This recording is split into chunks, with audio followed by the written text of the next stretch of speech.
essere pazzesco prima del sistema. Non ti succederà niente. E andrà tutto bene. My first question is about, I heard that there is a set of unwritten rules that govern your work on Black Mirror. And I'm curious what their function is, and also were you tempted or did you come close to breaking some of them with the 4th season? Well, that's a difficult one because I'm not sure that there are some unwritten rules. I suppose there probably are, in that what we've done in this season is we've pushed again the differences between each episode. So we've got 6 stories and they're all entirely different in terms of the tone, the setting, the look.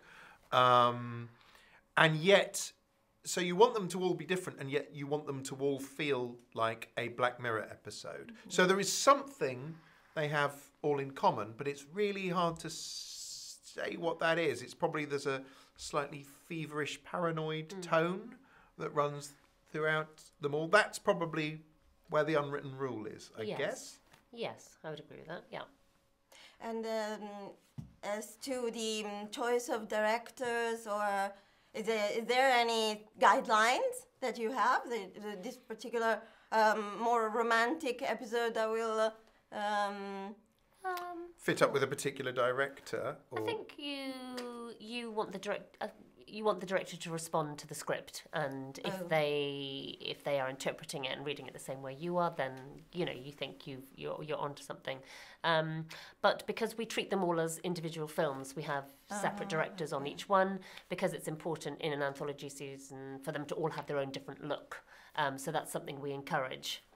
I suppose that the main themes and tone of the show will remain the same on the 4th season, but is there a particular theme or main idea woven through the new set of episodes? Not necessarily through the new ones. I mean, generally speaking, the show tends to worry. It's worried. It's a worried show, hopefully entertainingly so. Sometimes, and it's worrying about, it's not, what doesn't happen in the show, it's not technology being a villain. Often what happens in our episodes is there's some miraculous piece of technology which is giving flawed human beings immense power.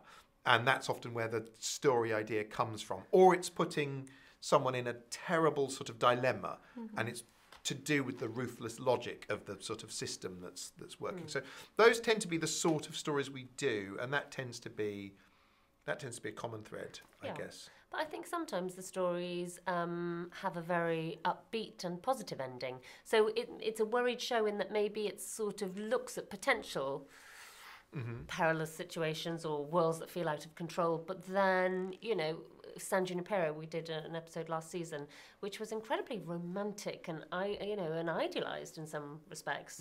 So, but there's a range of tone, I think, because you don't want to be predictable and you don't want to be constantly nihilistic because it becomes predictable.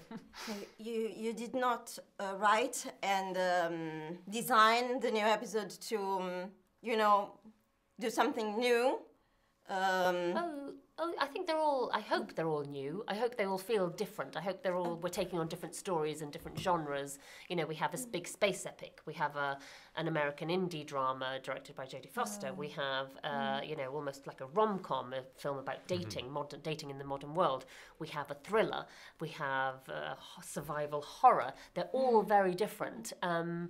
But yeah, so they're all bringing something new and different new and looks, but they just have a sensibility that maybe once you see them all, you'll recognise, I think, it's a DNA to them. And tonally, they're very different this time around as well. So we've got horrible, nasty, chilling, upsetting episodes, and we've also got some more playful and almost, and in fact, overtly comedic ones as well this season. So we're definitely toying with what the show is more than we have before. Yeah. Can you recall the oddest or more puzzling viewer reaction to a Black Mirror episode that you heard or read about online? The very first last episode we did with the Prime Minister and the pig often gets a remarkable reaction from people. I think a lot of British viewers tend to see that as they see the comedy in it, and sometimes American viewers don't. Yes. I would say. Yes. I'm trying to think if there's a specific example of somebody. Has anyone ever thrown up while watching one of our episodes? I think it surprises me when some people don't know it's an anthology show and they watch the first episode and you sort of think, what do they think the second episode is going to be after the pig? Yeah. Yeah. And if anyone's come to it thinking it's a documentary, that also would be worrisome. That would be very worrisome.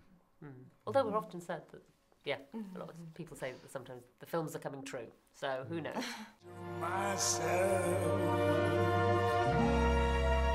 What a wonderful